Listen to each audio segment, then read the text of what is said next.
I want to discuss one interesting detail in our weekly reading in the so-called Battle of Four Kings, when Avraham was trying to save Lot and others who were kidnapped by the four powerful kings. And it says that he pursued them ad Dan, until Dan. Now it's known that later in our history, the territory of Dan was in the far northern Israel. In fact, the river Yarden, the Talmud tells us, is kind of hinting to this idea. Yored midan. Yarden is like coming down from Dan. So Dan's territory included were the very beginning of the first brooks, the first water that keeps joining together until the actual river is formed. That's how rivers are formed, right? The rivers usually in the mountain region and a higher level of right? Rivers go from higher to lower level, of course, and they usually are formed by little brooks that join each other, streams of water that join each other until it becomes a big river. In fact, today in Israel, they actually call that beginning of that river of Yarden, actually they call it Dan. But the known question is that, of course, Dan isn't even born yet.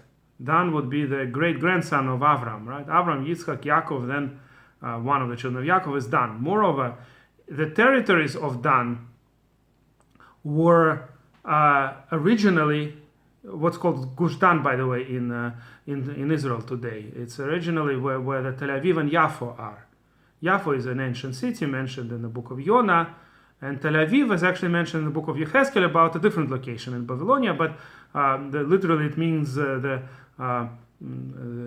Tel is like a mount of spring, Aviv is spring, maybe a hill of spring. And of course, the whole area was in a territory, it's right in the middle of the land of Israel, and it was the territory of Dan, as we learn in the book of Yoshua. Only later in the book of Shoftim, it mentions how Dan, also part of Dan, also moved to the north. So coming back to the obvious question, when the Torah says that Avram pursued these kings ad Dan, until Dan, why would the Torah use the expression that would not be understandable in the times of the Torah? Even if we could say that when Moshe was telling the Jewish people, when it was written in the Torah, let's say in the times of Moshe, the tribe of Dan already existed, that's a possibility that Moshe could have used the terms that were familiar to the Jewish people then. So Dan, the great-grandson of Abraham, was already born. Just like, for instance, I was born in the city called Leningrad, and now it's called St. Petersburg. So is it incorrect for me if I wrote my biography today to say I was born in St. Petersburg? It wouldn't be correct because when I was born, the city was called Leningrad, but it is correct because that's how the city is called today. So Moshe, in theory, could have used the term Dan for the great-grandson of Avram when describing the events of the times of Avram. But at the very least, in the times of Moshe, and later, immediately after Moshe, when the tribes were settled in various areas, Dan wasn't even settled in the north. He was settled in Gush Dan, around today's Tel Aviv and Yafo. So how in the world would the Torah use the term that would be in the future? Of course, Moshe could prophetically know that one day Dan would get the northern boundaries as well. But still, using the term that would not be understandable to the Jewish people at all, and only sometime later, when Dan moved to the north, this would be understandable. It sounds strange. So there are a few different explanations, a few different possibilities of what happened here, according to traditional views.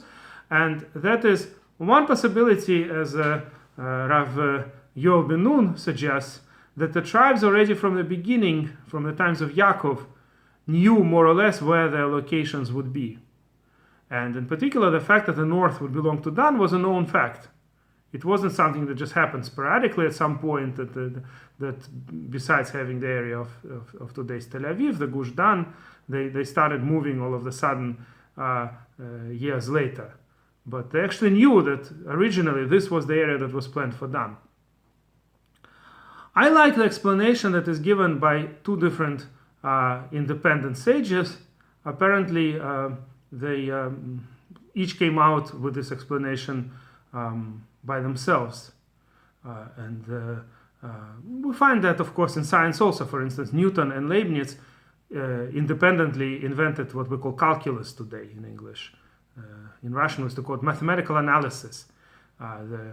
Basically, the most high level of mathematics there is, that was invented by two different people independently. Newton came to it through physics and trying to explain the movements of planets and the laws of gravitation, and Leibniz purely from a mathematical point of view came out with very similar ideas. So could be that these two sages came out with a very interesting and unusual idea independently. One was the son of the author of Aruch HaShulchan. His name was Rav Boruch Epstein.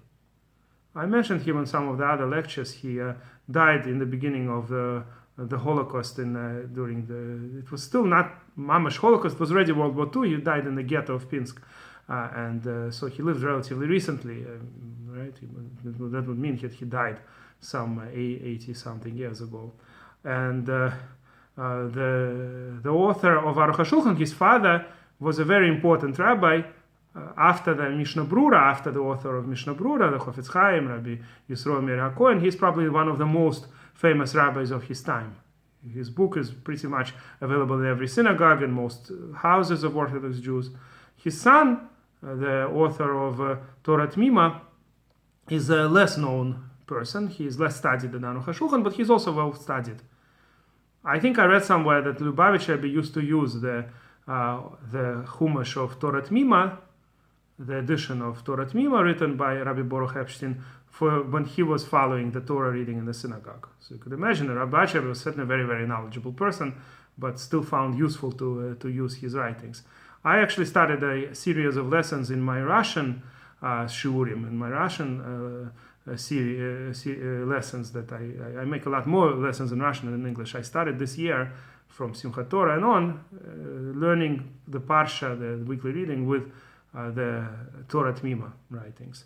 But at any rate, so this rabbi, Rav Boruch Epstein, and apparently independently from him somewhat later, the author, a very prolific author of all kinds of books, who was also a librarian in Tel Aviv, Rabbi Reuven Margolius.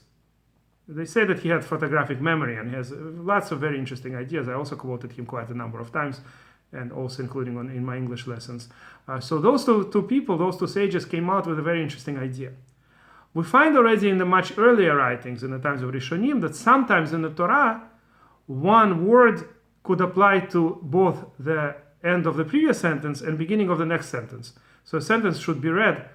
I think somewhat similar method is used for DNA reading, the way our DNA stores information, the code. The code could be overlapping. So we will call it, for simplicity's sake, overlapping words, meaning a word could be written in the Torah once, but it could mean the end of the previous sentence and also the beginning of the new sentence. That's how the Rishonim explained, for instance, a certain Timna, which apparently there were two different people named Timna, and in the sentence, the last word of one sentence is Timna, but it could also be read as the beginning of the next sentence. So there were two different Timna people, one who was a Pelegesh, a concubine of a son of Esav, of Eliphaz, and the other one was a different Timna. So my point is that in a few places in the Torah, apparently, the word can be used twice. The code of the Torah can be including the word as if it's written both in the beginning and the end of the sentence, but it's written only once. So the idea of the author of Torah Tmima and Rav Reuven Margolius is the same idea, that it applies to the letter as well. You could have a situation in the Torah where one letter is written, but it should be read both as beginning of the next word and as the end of the previous word. So according to them, the words ad dan, until Dan, that Abraham pursued these kings until Dan, the Daled in the word ad can be read as beginning of the next word as well. Meaning the Torah is quoting here ad da Dan. That sometimes the Torah uses one letter to mean both the beginning of one word and the end of the previous word. Reuven Margolius brings lots of examples of this. Again, none of these examples are fully conclusive, but with so many examples that give a beautiful and interesting interpretation when you use the same letter as beginning of one word and the end of the previous word, it explains a lot of things. So in particular, in this area, if it's talking about Dadan is a known place. The Dan's already mentioned. For instance, a certain Dan was mentioned in the previous parsha, in Parshat Noach. So it could be that the Torah means here not that he was Rodef ad Dan, until Dan, but ad Dadan, which was a certain area. That's how far he was pursuing the enemy. Right? Somewhere, I guess, in today's Syria. In fact, the capital of Syria, can you imagine how old it is? It's still mentioned in the Torah. Damascus, Damascus is a city that's mentioned the first time. It's mentioned a few times in Tanakh, and the first time it's mentioned here. So, Parsha, we find one of the oldest locations in the world, or at least mentioned location in the world, Damascus. We're talking about close to 4,000 years ago or something, maybe 3,700 years ago or whatever, maybe more. It's a very, very old city, Damascus. Now, of course, at that time, not the Arabs lived there. The Arabs conquered these areas much, much, much later, and 2,500 years later. But at least the more than 2,500 years. It was basically the Arabs conquered these areas more than 3,000 years later. But the city existed, and the nation that lived there at that time, it was Aram, the Syrians of the time. There were different Aramites, Arameans, whatever. So the city at least is an incredibly old city. It wasn't Arabs, it wasn't Muslims, it wasn't the same nationality or the same religion there, but it did exist. The people already lived in Damascus. And it says that Avraham pursued the enemy until Dadan, according to this interpretation, not Dan, but Dadan, and somewhere in that area in Syria. And on this I'm going to end for today. And if you like this video, please press like and please subscribe to our channel.